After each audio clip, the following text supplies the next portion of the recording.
Hello, everybody. Welcome to wildmansbooks, presented by Laura Slowinski. And unbeknownst to me, this is actually a panel I'm going to be moderating. So with 2 minutes preparation, here goes.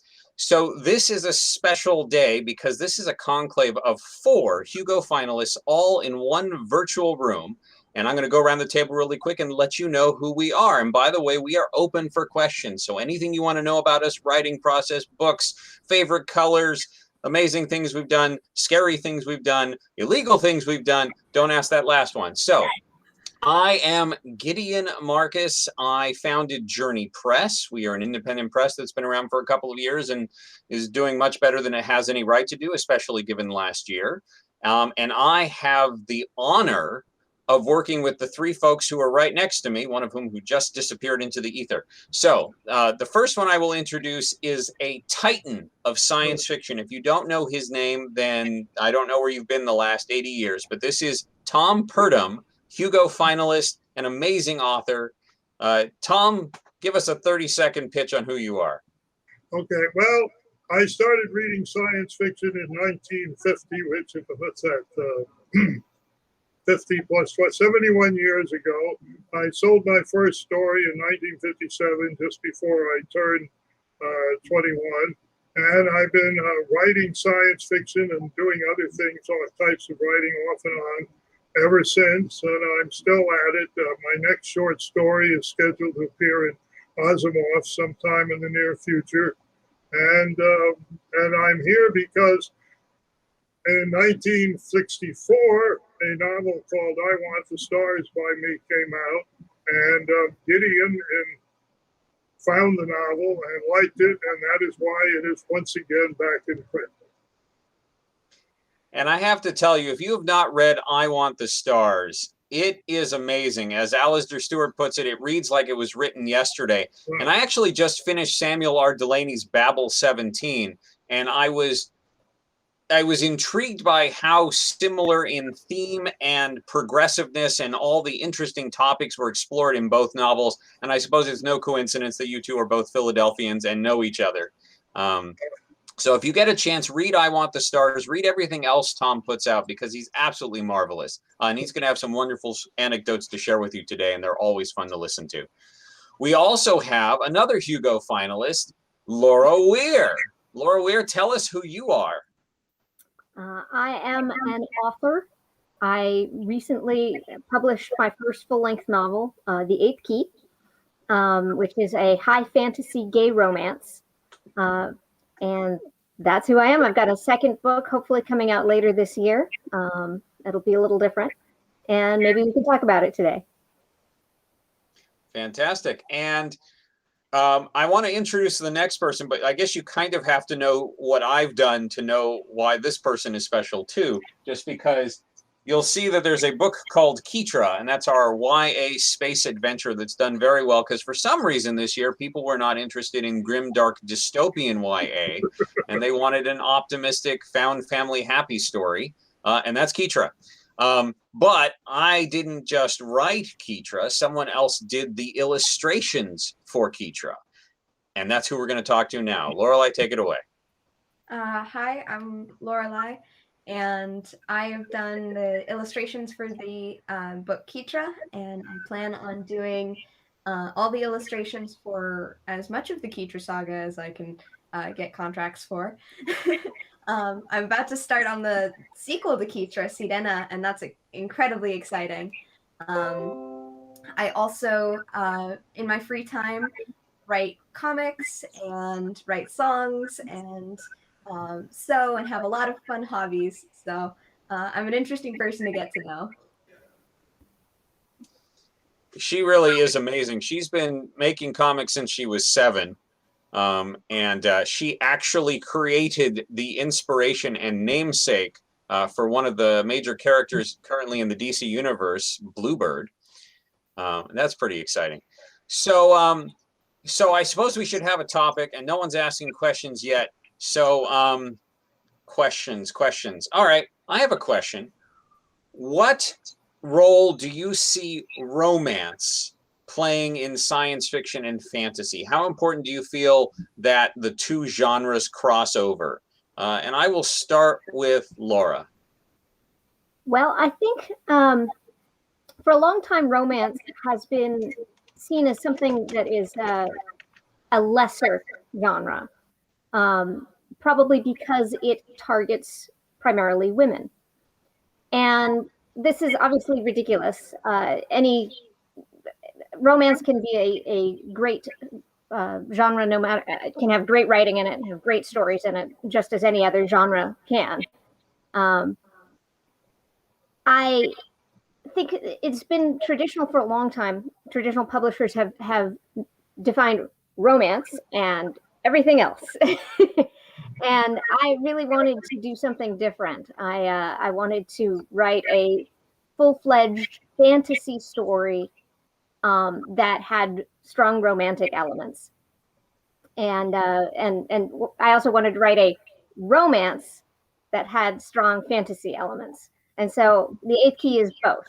I don't think that it is first and foremost a romance and should be categorized as such in bookstores. It is not a book for people under 18, but it is also a fantasy story with a rich world, with a story that focuses not just on the central relationship between the two characters, but also a complex story having to do with a world that has lost its magic or is losing its magic, with a discovery of why and what the main characters can do about that. And I think that having a story with strong romantic elements is not unusual these days. And if this were not a gay romance, that it might be easier to file it in the fantasy section. But because it is a gay romance, it is something that people are probably going to want to put in the romance section first and foremost. Well, I think your biggest concern would be that it would end up not so much fantasy versus romance, although it does get its place in the fantasy section, but actually whether it's in the romance section or the LGBT section, which of course it belongs in both, but you want to hit all the audiences. Tom, how has romance featured in your works, and do you like it in science fiction and fantasy? Oh, boy. Well, there's not a great deal of it, of course, in I Want the Stars, but to me, it's a basic subject. I don't really believe in these. Well, I think that science fiction, by its very nature, tends to combine genres, because science fiction stories basically story about people dealing with some problem that arises in the future, and that's it. And you can have science fiction mysteries, you can have science fiction adventure books, you can have, name any other genre, and you can combine it with science fiction, and all science fiction, in fact, can be cross-referenced that way. So romance is a normal part of fiction to me, and it depends on the story and how it is. Now, if you don't mind my giving a plug for a book that came out from another publisher, I did a series of 4 novelettes that appeared in Asimov's, in which they were based on the idea that the character is a future version of Giacomo Casanova, who, as many people may know, who wrote a real person and who left behind 5 volumes about his love affairs. And it was actually a great adventurer. He traveled all over Europe, from England to Russia, and from north all the way down to Constantinople and all that. Had lots of adventures, but his basic interest in life was his love affairs. And in his case, you can look at them different ways, but there is one writer that I was influenced by as a teenager who felt that Casanova just fell in love with each woman he pursued. And it wasn't just sex, he had a romance, but it's just they didn't last. That's all. It was not last. And that's what I did in these stories. The hero travels around a future solar system, which has been colonized in different areas, and he deals with different societies, but basically he always gets into trouble because of his romantic feelings. And They're kind of a lighthearted kind of story, which it's got very well, and it's been collected in a collection called Romance on Four Worlds, a Casanova Quartet, and that got very good reviews from a lot of people. And it takes a nice. One thing about this is the hero is not exploiting women, because in this future, people live a long time, and so there's lots of women who've had their children, and as long as he can give them a good time too, everybody's happy. And also, a small point, because this is the future, the women have agendas of their own. They do not live merely to be loved or to have love affairs, but they all have agendas of their own. And at one point, he notes how much he has learned from talking to women. Well, and you're a little modest when you say there's no romance in I Want the Stars. What struck me about I Want the Stars, especially now that it's Pride Month, as far as I can tell, and I've read a lot now, I Want the Stars was the very first science fiction novel to portray a queer couple positively. Oh. Explicitly and positively. Well, yeah, that's in there, right. It was not a big deal in the story, though. No, but the fact that it's there at all in 1964 is pretty amazing. Okay. I don't want to hide it. There was a lot going on in science fiction then. And one of the ideas was that the future would be very different from the present. The whole idea of the post-human future people talk about really got started, I think, in the 60s. And Frederick Pohl, who was editing Galaxy, was one of the people who really put a lot of emphasis on that. And for example, there's a story I remember, I don't know the title, it's by Harry Harrison, and it's about this couple, heterosexual couple, who are touring the galaxy. And at one point, they come across a starship with another couple in it, and the two people in the couple are referred to as belonging to the men in capitals, and one of the men is pregnant. And that's it's just that kind of detail that gets thrown into stories, and I think you find much that was around anyway. Lorelei, how do you feel romance in science fiction and fantasy help each other or hurt each other, as the case may be? Well, I think, like Tom put it, science fiction is at its core sort of stories about people and the things that we create and the challenges we face as society, and I think relationships and human relationships is a very big part of that. I think one of the things that makes the Kitra saga feel so real is the fact that you've put so much detail into interpersonal relationships. And in other novels like Moon is the Harsh Mistress, where they go into complicated familial and marriage relationships, those kinds of details always fascinate me, and I think add a lot of depth to the world, because in a lot of traditional media, you'll often see a very standard plot line of romance of there's the hero, usually a guy who wins a woman as sort of at the end of the story he ends up with the girl or something, and or your traditional romances where it's the two people fall in love.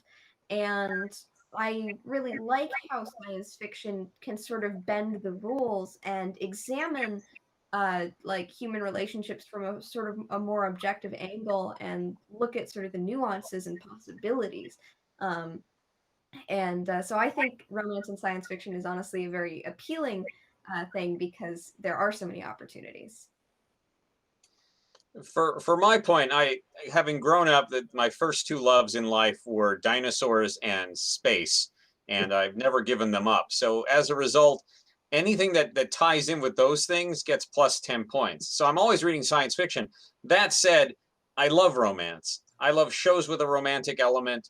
As Lorelei pointed out, it's a very human thing. And I recognize that romance is not everyone's bag. There are plenty of aro people out there too. And that's great.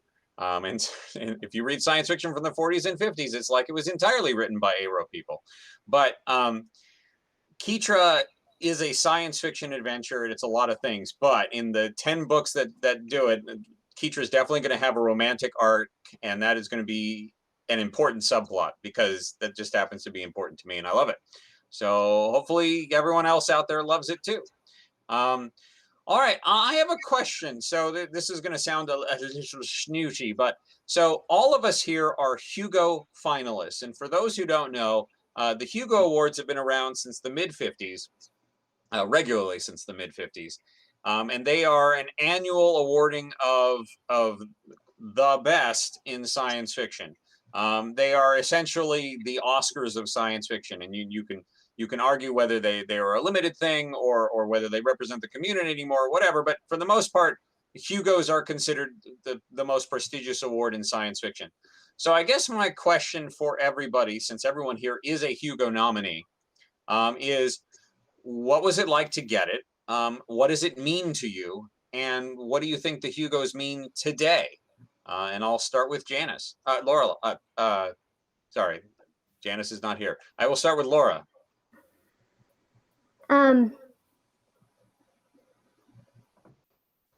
What the Hugos mean has changed over time.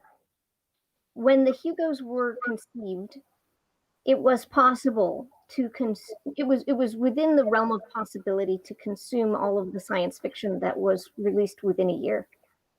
The number of stories that were being released, the number of novels that were being released, TV shows that were being released, the films that were being released. It was possible to read and watch all of these things. That is not an option for anybody now. There is so much science fiction coming out in so many different genres, so many different types of media, and in ways that were unimaginable when the Hugos were created. At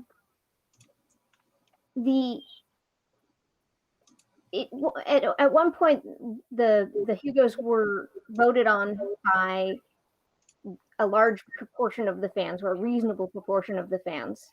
Now it is much more of a niche thing, and I don't mean to downplay it, but it has now become, in some sense, a political statement, because the people who will tend to be nominated and voted for will tend to be people who the people who have paid for a membership to Worldcon, that gives them voting rights, want to promote, because it is not possible to consume every story, every book, every movie, and every TV show, not to mention all of the other types of science fiction that are coming out.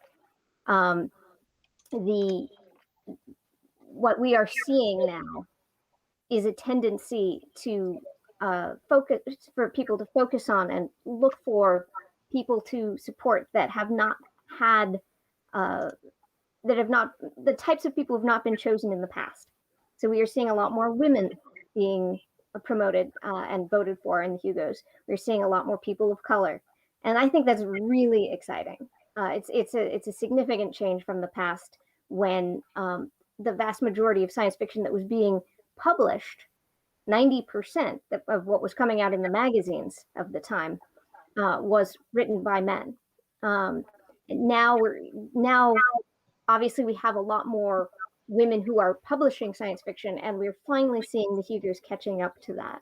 And I think that's wonderful. I do think that the Hugos still are kind of lagging behind in a sense, because there are types, as I said, there are types of science fiction now that were unimaginable. There's still no best game category, when there are so many. There is this year. There is this year, I believe. There is a special one this year, but it is not a permanent one. It has been put in place by Discon, because each Worldcon can choose a category to be included temporarily for their Worldcon only. I am hoping that this becomes a permanent one, because there are so many amazing games. For example, whatever you think of it, the fact that I think it is inarguable that Detroit Become Human is a science fiction story. And there are many, many other games that fit within the fantasy and science fiction genres that that would be appropriate. So that I think it's an interesting point that the Hugos are both narrower in some ways, but also broader than they've ever been. Tom, you've been a Hugo nominee for 20 years now. What was it like, and where do you feel Hugos are today? Oh, well, looking back, I think, first of all, when the Hugos first started, everybody knew who the major writers were in the field. And what that meant was, so, Heinlein got a Hugo every other year or two and others.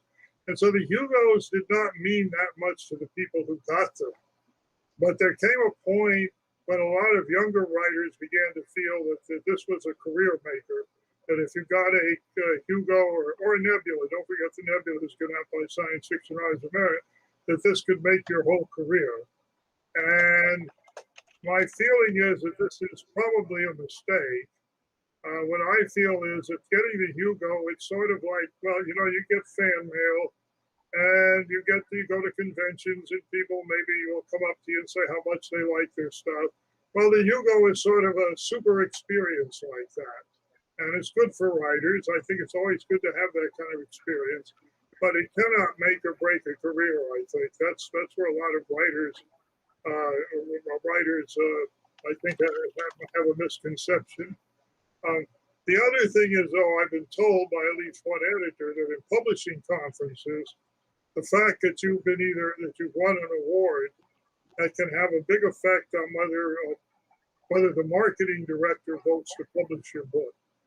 And at publishing conferences, the marketing director is very important.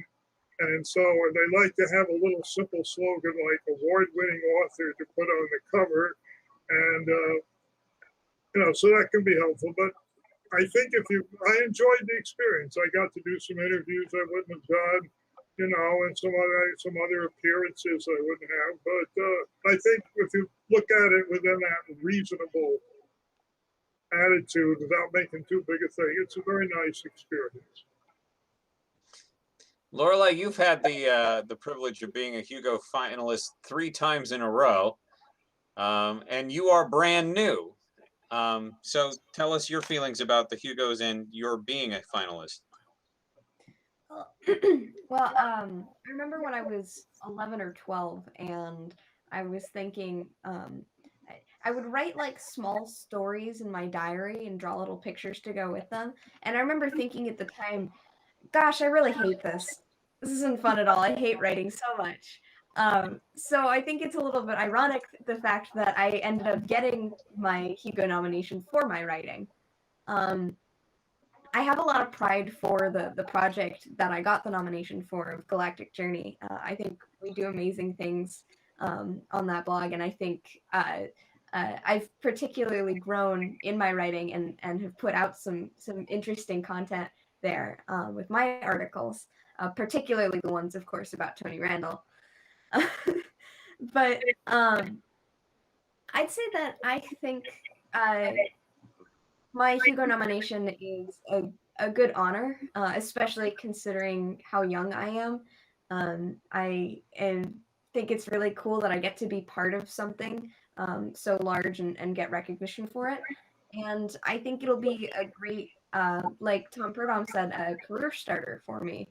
It's already helped me get into the book illustration business, and I'd like to continue to progress with both my writing and my art and see what I can put out there. And I will say that being a Hugo finalist has been great for me because it has offered me the opportunity to meet some really amazing people. A few years ago, I got to sit in the green room with S.L. Long, who was not a big name yet. I don't think she'd even been picked up by a traditional publisher yet, and now she's a Hugo Award winner, and she's just the most wonderful person. Alyssa Winans got the Hugo nomination I think twice in a row now for best cover. I have Paul Weimer, and of course, I know in the audience we have Cora Bullard, who is a well-deserved Hugo finalist, and she's been doing amazing things since at least 2013 when she hit the scene, and of course she's a great writer in general. Her pastiches are amazing, and so is her straight original work. So the Hugos have been amazing that way, because being a Hugo nominee puts you in a community of a couple hundred people. Maybe, I don't know, maybe we're up to 1,000 now of people who've been recognized. And so within this huge bubble of science fiction fans now, which is now in the tens of millions as opposed to the thousands that it was in, say, the 60s, it's great being able to connect with a bunch of peers. I have mixed feelings, though. So Lorelei was talking about Galactic Journey, and one of the things that I do, in fact, the thing that sort of led to Journey Press existing, is something called Galactic Journey. And that's at galacticjourney.org. And that's been nominated for the Hugo 3 times in a row, although not this year, which I'm sure was an oversight. But no, it's but what we do is we pretend we are science fiction fans living 55 years ago, and we review everything in context. So for us, Star Trek is this exciting new show that's going to come out in September, and we're going to watch it live as it comes out. And right now, if you want to vote for the Hugos in 1966, you have to pay a $2 membership to Worldcon. And if you want to show up, you have to pay $3. And even with inflation, that would only be, say, $20 or $30 today. Whereas for a supporting membership these days, it costs $50. And for attendance, it costs close to $200. And I'm sure that money is being put to good use. But it certainly is something of a barrier to entry for a lot of people. I'm sure there's lots of people who would like to be voting for these Oscars of science fiction and simply can't. And the nebulas, as prestigious as they are restricted to members of the Science Fiction Writers of America. So that's another gatekeeping. Now, I don't know what happens if you open it up to and make it a Twitter poll and have 1 million people vote. I don't know if it becomes a toxic Gamergate sort of male-dominated thing. You get Bodie McBoatface, perhaps. Well, that was Chuck Tingle is practically the Bodie McBoatface of the science fiction community. All right, so I still haven't gotten any questions because I guess everyone in the audience is too fascinated with our faces and my messy hair. So what should we talk about now? Laura said we should be drinking, but I left my bar in the other room. So well, you wanted to know about Chip a little. Sure, tell us about Chip. You mentioned Chip. Actually, he wasn't living in Philadelphia then. Ah. Chip has developed a whole extra career outside of science fiction and in academia and so on. He ended up in Philadelphia. It's probably been about 20 years ago, teaching at Temple University, and he's now living here with his partner. And in fact, we have a fairly nice little social life among science fiction writers here in the city. We have Michael Swanwick has taken on the job of organizing a lunch for us once a month at a restaurant near here, and we're actually going to have our first get together this Saturday. So the first one since the pandemic started last March. Actually, I did not know Chip at the time I wrote I Want the Stars, and I think one thing that's interesting I could mention is, and it shows you something. First time I met him, he and his then wife came to have dinner. It was at PhilCon. I said, why don't you have dinner with my wife and my son and me, because my wife was staying home looking after the kids. So they came. Well, and I mentioned to him that I've been hearing about him for several years. I can remember hearing about him at least 3 or 4 years before that. And he was surprised because he thought that he had not begun to attract attention until he was nominated for a Hugo. And it seems to me that's one of the interesting things about being a writer. You have no idea what kind of impact you're having. The sales figures don't tell it because most science fiction in those days sold about the same. So again, it seems to me if the two books made you think we were on the same wavelength, it's probably because that's the way a lot of people were thinking about that time. And I do have as you know, the second novel, The Tree Lord of Ematet, appeared as an ace double with Chip's Empire Star. And we always had a joke that we would give an ace double panel sometime. We couldn't figure out who had to stand on top, who had to stand upside down on his head. And but actually, I have a picture. It was very funny. There were some of us walking along, and we happened to pass this place where my wife and I lived when I wrote I Want the Stars, and where I also lived, where we lived when I did the sample chapters and outline for The Tree Lord of Ematet. So another writer there, Sally Grana. So I have a picture of Chip and me standing in front of this house, which we can declare to have some kind of historical significance. And but I think science fiction writers are very, very, very sociable, and it's a very one advantage of writing science fiction is you get to meet the other writers. Right. So we do have a question from the audience. Someone asked, what is the inspiration for each of your books and or illustrations? Obviously, the inspiration for the illustrations is I paid her to draw them. But I guess we can talk about what we're working on now and why we're doing them. So, Lorelei, you are an artist first and foremost, although you also write a lot, although nothing commercially as yet. What inspires you to decide you're working on, as I recall, you're working on an interesting series, actually. So tell us what you're working on and why. Oh, goodness. Well,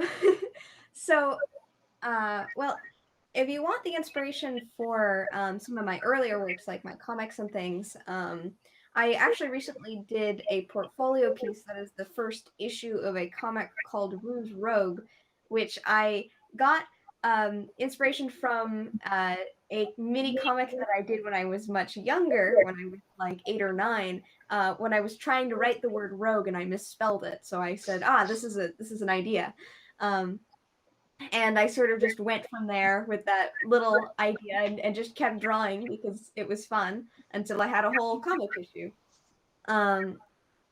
It's the writing quality is not great because I went in without a script, but I'd say that for anyone who wants to get started on a project, even if you put in hours and it doesn't turn out perfect, it can always be valuable in that it's something for.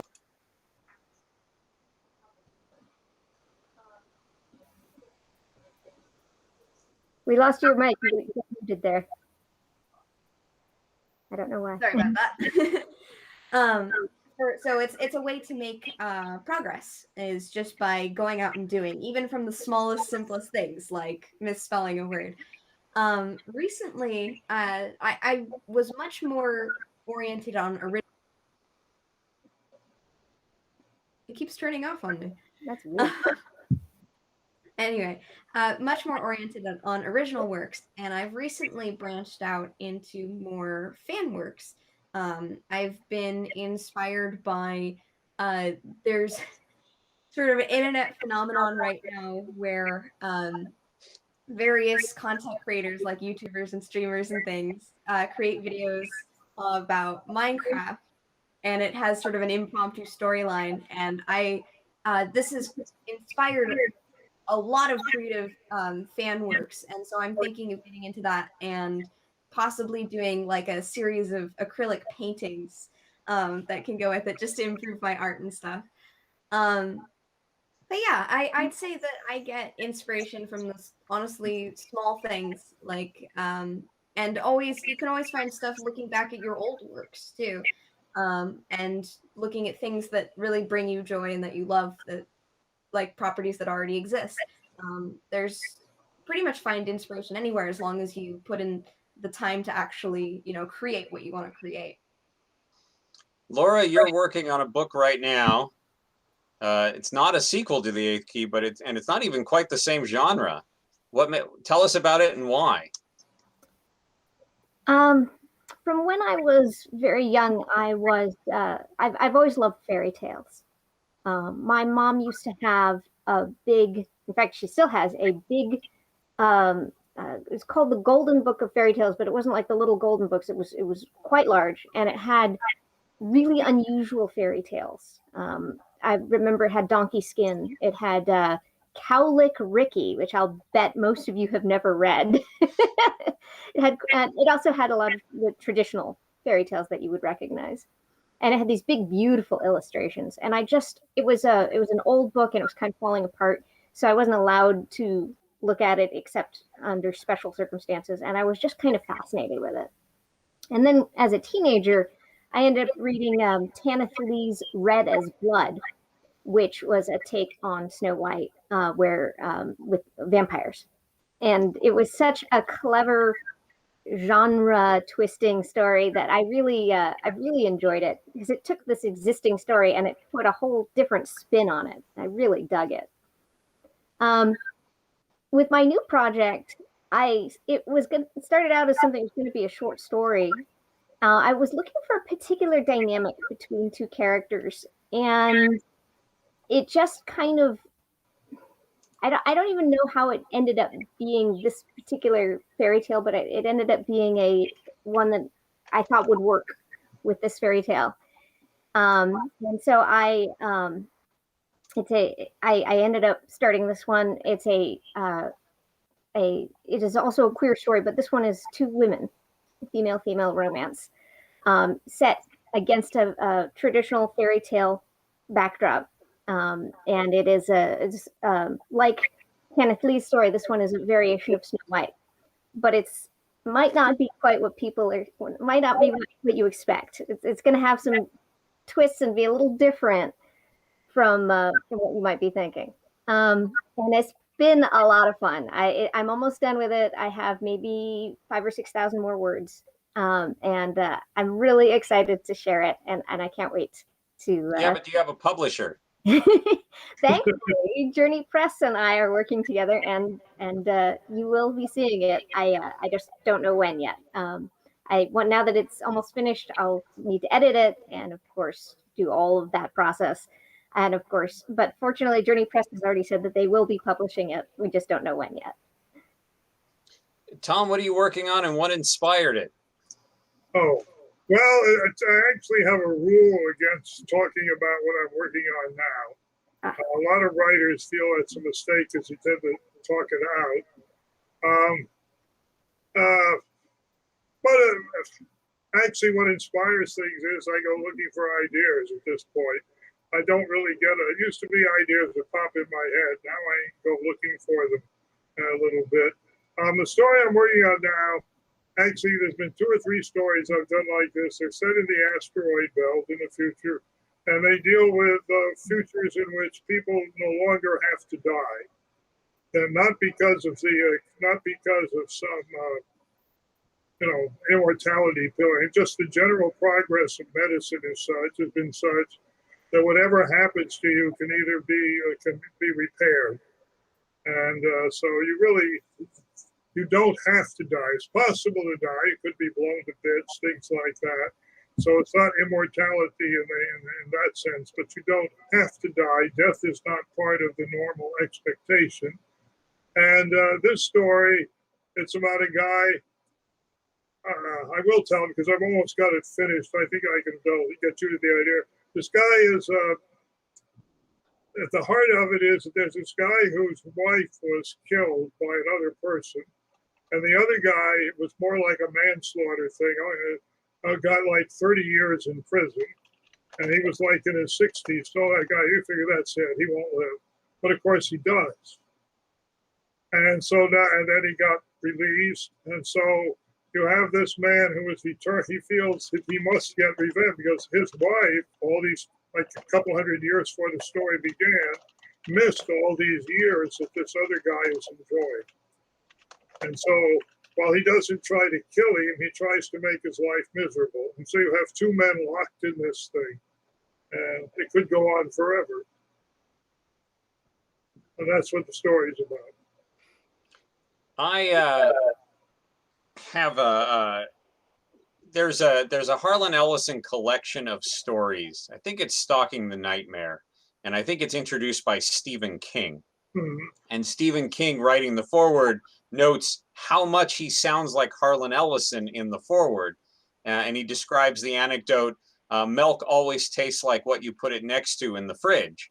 And that has definitely been something that has affected me as a writer. One of my very favorite stories, Clairvoyage, directly came out of reading a Cordwainer Smith story at 2:30 in the morning and deciding that I absolutely wanted to write a story in that surreal, extremely literate Cordwainer Smith story that really has never been duplicated since. I don't know if I succeeded or not. I like it. Other people have liked it. It's going to be the lead in a collection that's coming out in December. But I definitely am influenced by other people, and I actually have to watch myself because I'll be working on some other project and I'll get an idea for a short story and I'll write it in a certain form, and then I have to go back to, say, a Kitra novel and write like Kitra, not like Cordwainer Smith. And there's an interesting question about being queer without trauma, and I want to get into that. But something I wanted to bring up that was important was I'm reading Fred Pohl's autobiography right now, and in it he brings up another Harlan Ellison anecdote. Harlan Ellison at one point addressed a bunch of writers and said, "Do not be a writer unless you absolutely cannot conceive being of anything else." And so three of us here have decided to make writing our life. One of us has done it their entire life, so it's too late to turn back now. And then one of us may go into writing, but is also into art. And I think the same rule applies. Don't go into art unless you can't imagine doing anything else. So my question to you three, starting with Laura, is, are you a writer because you can't imagine doing anything else? I'm in a very lucky position where my current financial situation is very good. And so it gave me, when it looked like that might become a possibility for me, I sat down and I said, if I have a choice of what I want to do with my life, what do I want to do with my life? What path do I want to take? What work do I want to do? And I said, I want to be a writer. That's what I want to do with my life. If I have the choice, if I have the option, it's difficult to make a living as a writer. And something which, Gideon, you have mentioned, it's a question you receive in interviews and that frustrates you, is what is your day job? Because there's an implicit assumption that writers have to have day jobs. Editors don't get that question. Publishers don't get that question, but writers always do. I think if you become a good enough writer and a fast enough writer, maybe you can make a living at it. I really am enjoying being a writer. It was what I wanted to do, and it was a choice, and now I'm getting to do it, and it's a dream come true. I want to continue to write for the rest of my life, and all I want is for people to read my books and enjoy them and love them and feel that they've meant something to them. And the fact that I get to do that, it feels like such an enormous gift. I know a lot of other people who have gone into writing who do have day jobs. And I have so much respect for that, because that's passion, to work 40 hours a week and then write on top of that.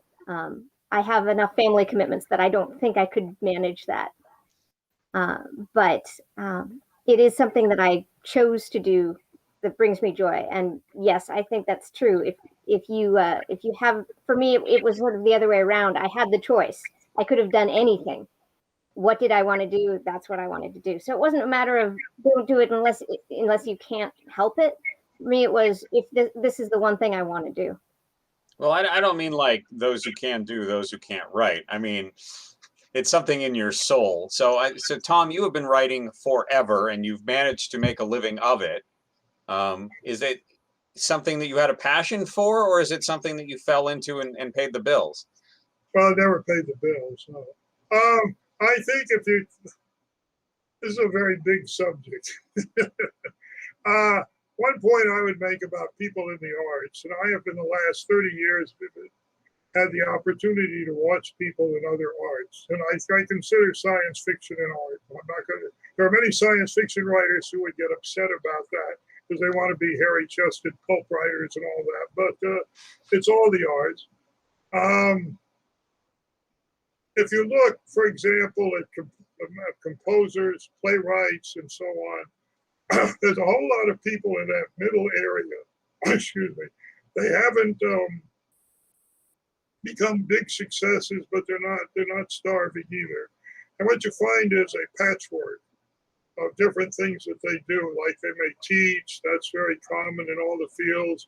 Composers may write movie music and TV music or commercials. Writers do different kinds of writing besides the one they most want to do. All that kind of thing. There's a lot of different things that you do there. And as to passion, I'm not sure what it's almost like a sort of stubborn. But okay, let me tell you something that sums it up. I once saw Al Pacino being interviewed, and a person asked him about why he thought he was a success. And Pacino, this is what he said. He said, and I'll try and do it the way he said it. He said that this other actor had once said to him, he said, Al, I want what you've got. And I think I'm as good an actor as you. And I think that I work as hard as you, but you have it and I don't. And Pacino said, and I said to him, you don't understand. You wanted it. I had to have it. And I think looking back, what Harlan said was basically irrelevant. If you had to have it, you're going to go after it, and you don't have any choice.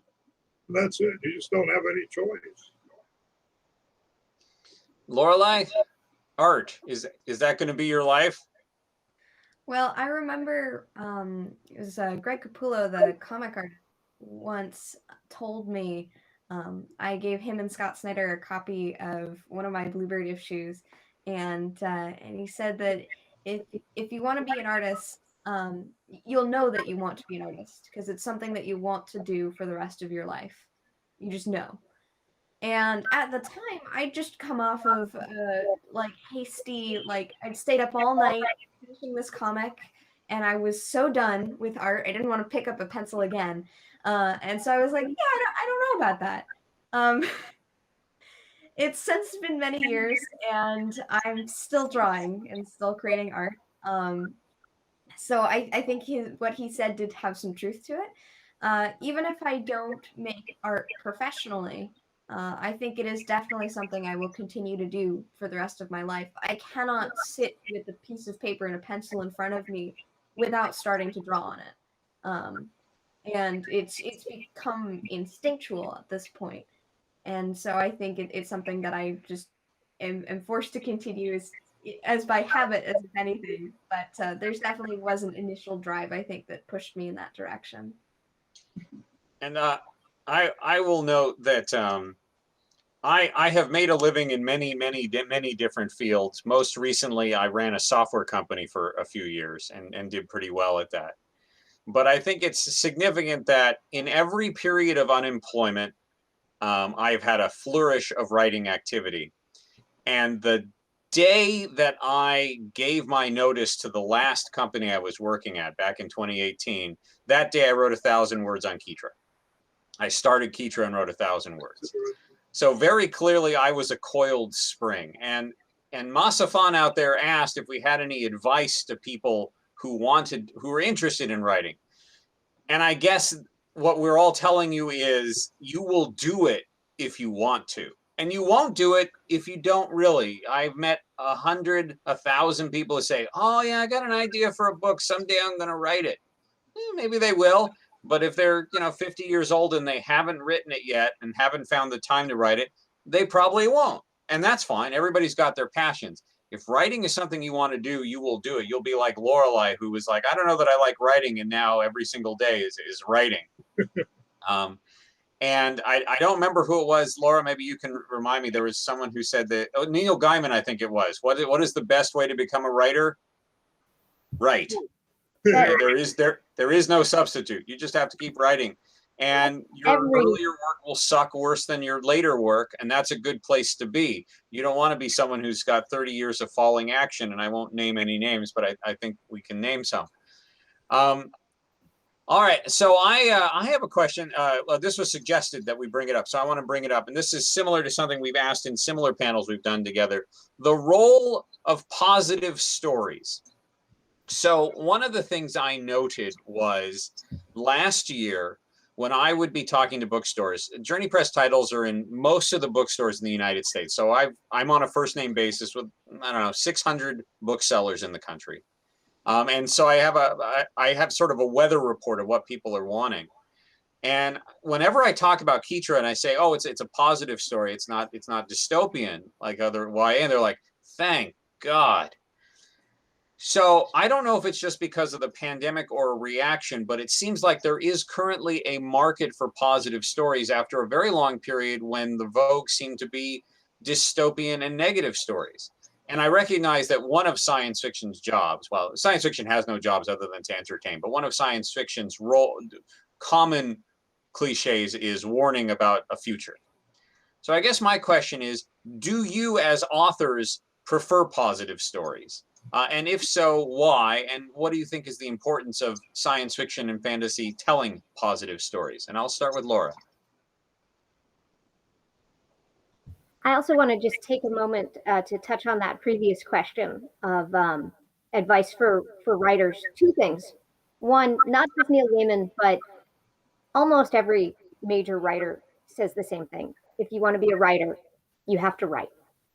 You know, if you want to take classes, you can take classes. If you want to do other things, you can do other things. But the seat, the butt in the seat, the fingers on the keyboard, or the pen in the hand, you know, typewriter, whatever you use, you got to sit there and you got to do it. Even when you're not feeling it, you got to do it. Because it's not all inspiration. A lot of it's work. And I have found that to be true for myself, and will probably continue to be true. The other thing that I want to mention is that people have an idea that the only way to get published is to go through an agent, go through traditional publishers, and that is no longer true. There are many other options these days for independent writers, not just independent publishers, but self-publishing. That is not a dirty word anymore. And I know that Journey Press has a whole series of blogs on the path to publishing these days, which I think are well worth a read for any aspiring writer. So that aside, positivity. Now, of course, The Eighth Key is a romance, and traditionally romances have a happily ever after. But more than that, I received a question at at another show, expressing how surprised and how unusual it was for this particular reader to find a queer story that wasn't traumatic. Can you hang on? Can you switch just a minute? I need to stop for a second. Switch to Tom for a second. I'll come back in a second. All right, Tom, tell us about your feelings about positive stories. Oh, okay. I think it's a mistake to think too much in terms of positive or negative, because really you're right, whatever seems to interest you. But I feel that writing stories about better futures where things are better than they are today is a challenge. And therefore it's a challenge writers, it's worth taking up. The thing is, I Want the Stars, you might say, is a best case scenario, the best future I could imagine for the human species, which I think is well within the realm of possibility. There's no question. But there's also lots of others that are just better than what we have today, and better in lots of different ways. And most of my stories fall in there. As I say, it is a challenge. Here's the thing. If you imagine some technological development, it's very easy to imagine the technological unemployment it may create. The hard thing is to imagine the jobs that will replace the jobs that have been good. That's the hard thing. What will people be doing in the future? And we've been doing that for 300 years. You know, if we were still back where we were 300 years ago, almost every person on this panel will be out in the fields growing food because that's what most people did. And we're not doing any of that. So all kinds of work has been developed, new things come along. But 700 years ago, they could not have imagined someone running a software firm. Of course not. And that is where the challenge is to the science fiction writer, to think of the things that people may do in the future, or how will we make arrangements if most people don't work? What kind of economic arrangements will we have for that? Those are all interesting topics, but they require a lot more work than just assuming everything is going to fall apart and so on. Lorelei, how do you feel about positive versus negative versus mixed bittersweet stories? Well, I think I'm qualified to say that I have recently read quite a few negative stories, despite what my English teacher wants to say, because I have just finished junior year and senior year English class. Though Miss Hall will really insist that no, Crime and Punishment really is a tale of hope and happiness and positivity. I will say that I think I enjoy stories where people can be kind and good to each other, and you can have not just heroes, but like genuinely good people, and stories that talk about the positivity and the inherent goodness of humanity. Because at my heart, I am an optimist, and so even stories that are dark, I think if they still commit to an underlying current of hope, I have a lot of respect for that. Because, like as Tom says, it's really easy to just sort of fall into this pit of despair and have really dark, edgy writing, because anyone can be sad or upset about something. But it takes, I think, a lot of strength and skill to give meaning to that sadness by giving hope at the end. You can't have a contrast of good and bad if you only have the bad. So I think stories with positivity are really important and add depth to the story. A lot of people think optimism is sort of a naive concept, but I think honestly it makes the story more complex.